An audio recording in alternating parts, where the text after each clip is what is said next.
The following has been a Shirt Off Your Back production. ShirtOffYourBackAZ.com.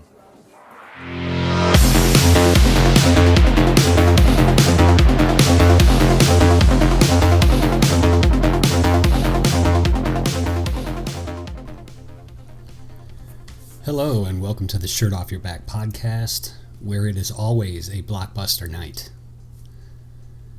I recently watched a documentary on Netflix. It was about the last blockbuster in Bend, Oregon, and it got me kind of feeling nostalgic. And when Mom would come home from work on Friday night with pizza and a video, and that was a pretty common tradition in my house, actually, because she worked at an Italian restaurant in town that had really good pizza, was really well known for their pizza, actually, and was about 3 or 4 stores down from a Blockbuster in a strip mall. So it just made sense. Pizza and a movie on a Friday night. And it got me sort of thinking. It got the ball rolling. I have these sort of weird memories and connections with things that sort of help me brainstorm a topic for a blog post or a podcast episode, and work things out on social media. I'll post some things and see what resonates and see what makes sense after I post it. I'll post something and be like, oh yeah, I think that is true, or that does sort of make sense in the grand scheme of what I'm trying to convey, the message I'm trying to convey. So I end up putting a lot of that together and make a blog post and record a podcast episode that's sort of adjacent to that. So this podcast episode is called How to Negotiate. How to Negotiate. This is episode 9. And part of the reason I think negotiation is important is everything is a relationship, right? You have a relationship with almost everything and everyone you encounter. Now, some of these might be like micro transactions. You might just have a brief relationship with somebody in the grocery store, asking a clerk where something is, or when you go to pay for your food at the checkout line. That's not really a relationship, but it is in a way, because you are a customer and they're the employee, and they have a product or a service that they are in charge of, and you have money, and there's a transaction, there's a relationship there. It's sort of a microtransaction, but there's also deep connected interactions that you have over a period of time, right? You have over a period of years, over a lifetime, but they're all relationships, all relationships nonetheless. So everything in that sense then is kind of a negotiation, right? You're negotiating with yourself, you're negotiating with others, because relationships require some form of negotiation. You think of friendships you had when you were a kid. Oh, I like Ninja Turtles or Pokemon. Oh, I like Ninja Turtles or Pokemon too. Let's be friends. That's sort of a negotiation, right? And you see like the classic shows of kids trading baseball cards, and kids playing sports, and kids riding bikes and doing things, and there's a negotiation there in that relationship. Think about spouses, right? What do you negotiate with your spouse? You argue or sort of have a negotiation about what restaurant you want to go to on a Friday night. You have a negotiation about how to raise children. You might negotiate with salespeople. You're going to buy a car, you're going to buy a house, you're going to negotiate with a realtor, and you're going to negotiate in terms of contracts and payments. And you negotiate with yourself, right? So you go to the grocery store. We'll kind of stick with this food theme here. You negotiate yourself when you go to the grocery store. You have a list, your budget, you have all the items themselves that you're negotiating with when you wander the aisles of a grocery store. They're sort of calling out to you. You try to stick to the perimeter of the store where all the fruits and veggies and meat and dairy are. And in the middle is all the processed stuff, all the cookies, the cereal, and all those things call out to you, right? Brightly colored boxes, big names, Kellogg's, Post, General Mills, Nabisco, all these nice conglomerate sort of companies that make all this delicious, sweet processed food. They're all calling out to you, and you have to sort of negotiate with them, with those items, and you have to negotiate with yourself, negotiate with your budget, negotiate with your list, negotiate with maybe you're trying to stick to a calorie budget as well, and you have to negotiate with that. Okay, can I get these Oreos and still stay within my calorie budget? So in weight loss, there's an idea that you have a relationship with food, that it's more than just fuel for your body. And I tend to lean this way and approach weight loss from that more abstract psychological perspective. And a lot of people will say, well, it's fuel for your body and you want to put the best fuel in it as possible. And I don't disagree with that, but I think it's much more complex than that, because you want to put the best fuel in your body as possible, but why? Right? And you might say, oh, well, because I want to feel good. Well, why do you want to feel good? What is the appeal there? And if you begin to abstract that out further, you might think, okay, well, I want to feel good because I want to have more energy to play with my kids, and I want to live a long, happy, healthy life and be able to enjoy time with my grandkids and be a really active person into my twilight years, right? Into my older years. That's so much more than just food is just fuel. So I really like that more abstract psychological perspective, because yes, food is just food, but it's so much more than food. I use this analogy a lot at work, or this sort of phrase a lot at work, that ultimately pizza just sits there. It just sits there, right? Being pizza.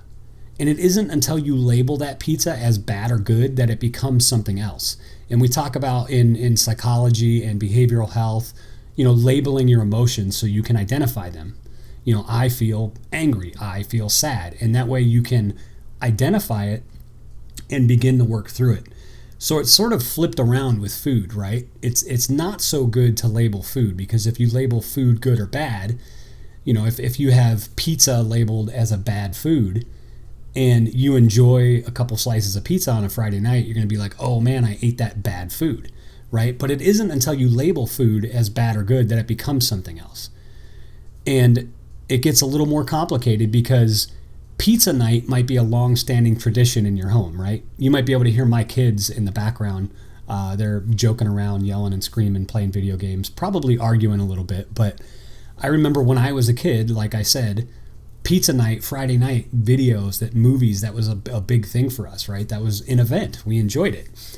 And that might be a long-standing tradition in your home as well. So here's the thing, right? Pizza is just pizza, but it's not just pizza.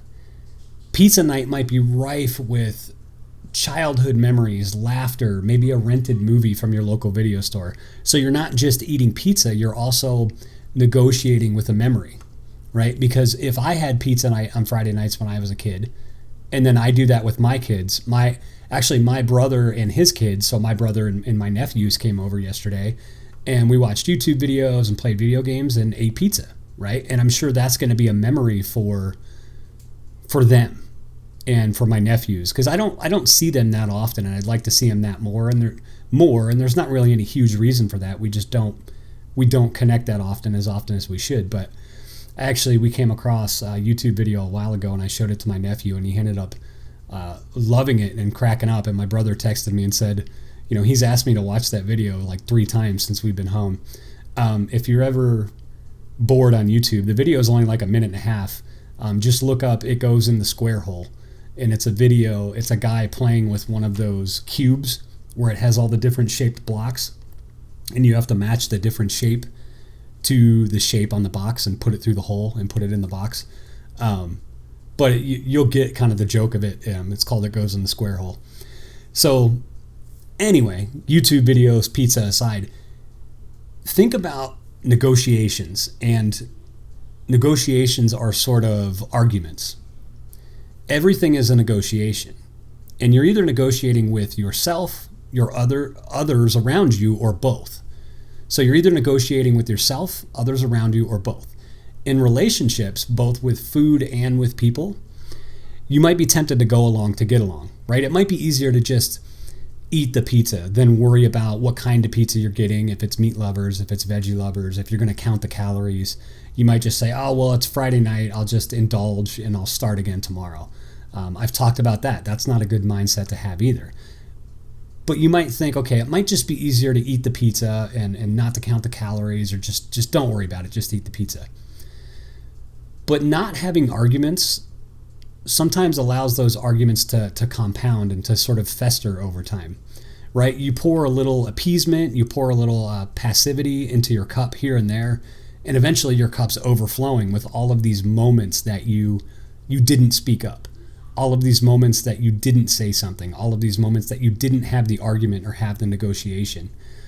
And it's not before long that you're stirring up these moments, right, where you didn't speak up in your mind, and you begin to like resent others around you and resent yourself for the situation that you're in. And it's like, if I would have just spoken up 5 years ago and not let all these things compound, then I'd be in a different position than I am now. You think about that with food, right? You have to negotiate with food, and you have to negotiate with friends and family when you're going out, and decide, okay, this is my calorie budget. This is what I want. I really want, this really unhealthy meal, but there's also this healthy meal. So you have to begin to negotiate and strategize. But over time, if you don't do that negotiation, if you don't have those arguments, and you can take this into something like a marriage or a friendship too, there's a realization that you should have had the argument. Let's think about painting a wall in a bedroom, right? You decide we're going to redecorate our bedroom and we're going to paint an accent wall, or we're going to paint the bedroom a different color. And you don't speak up on the color that you want. Eventually, there's going to be a realization that you should have had the argument about what color to paint the wall in your bedroom. You should have said something about the incorrect price of the pound of fruit at the grocery store. You should have argued about where to eat dinner, or what to do about, little Johnny getting a D in math class, about how to raise the kids, right? You should have had that argument. And it's important to discriminate a little bit, of course. Like, you don't want to argue over every little thing, and you want the things you can let go of, you want to let them go. But too much letting go means you don't have a grip on anything you find important or valuable. And I want that point to stick with you. Too much letting go means you don't have a grip on anything that you find important or valuable. And you might begin to resent not those things themselves, right? Not the wall itself that you said, I don't want that wall to be purple, but you didn't speak up and it ended up being purple. It's not that you resent the wall. You resent what that wall represents, what that purple wall represents, right? If you fail to negotiate with yourself about pizza, you might end up feeling some guilt or shame for enjoying one slice too many. Similarly, that purple wall that you didn't argue about, it represents an argument that you didn't have, which might breed resentment over the course of time. And I realize this is getting a little abstract, but I say the phrase a lot that it's more than just weight loss, because it's so much more than just weight loss. And it's just food, but it's so much more than food. So over time, right, you don't have these arguments, and you're angry that your spouse picked a terrible color, right? It doesn't go with anything. It clashes with the furniture. It's purple. Why do you want a purple wall? You're angry that your spouse picked a terrible color, but worse, you're angry with yourself for not insisting that purple would clash with the rest of the room. And inevitably, you project that frustration with yourself outward towards others. And that's kind of Psych 101, right? You're not really mad at others, you're mad at yourself. You're not really mad at others, you're mad because of the situation that you're in, or the situation that you put yourself in. That wall will forever be a reminder and a representation of a whole host of other arguments that you didn't have, a whole host of other situations or other events where you didn't negotiate. So you think about relationships, right? You have a relationship with people. You have a relationship with memories. You have a relationship with events. You have a relationship with food. So strong relationships require negotiation, and they require a little bit of arguing. Have the fights, right? Have the arguments, have the negotiations. But arguments should be had with the intent of peace and understanding. And I want to say that again. Arguments should be had with the intent of peace and understanding. Now, these moments in time, these painted walls, these pizzas, they're sort of containers of truth, right? And they extend beyond the physical. And it sounds funny to say pizza is sort of metaphysical, but if you think about all the memories and even just the the good that you might feel when you bite into a slice of pizza. Just that kind of warm, I'm home kind of feeling, especially when it's really good pizza or when pizza has those blockbuster night kind of memories. It might be dramatic to think of pizza as sort of metaphysical here, but having the negotiation with yourself or others at the forefront of that moment is better than wishing you had spoken up. So in a way, pizza is sort of metaphysical. I'll repeat, I said something earlier. If you'd prefer veggie lovers over meat lovers, and maybe you want, okay, let's run a Disney movie and not Terminator 2, because you're sticking to a calorie budget and you'd prefer not to have nightmares, right? You don't want to watch Terminator 2, you don't want meat lovers, you want veggie lovers, and you want a Disney movie. Don't be afraid to say so. I realize you're not going to be in that exact situation now because no one goes to the video store anymore. And Terminator 2 came out in 92 or 93 or something like that. Use that as an example and extrapolate it and use it as an analogy for your own life.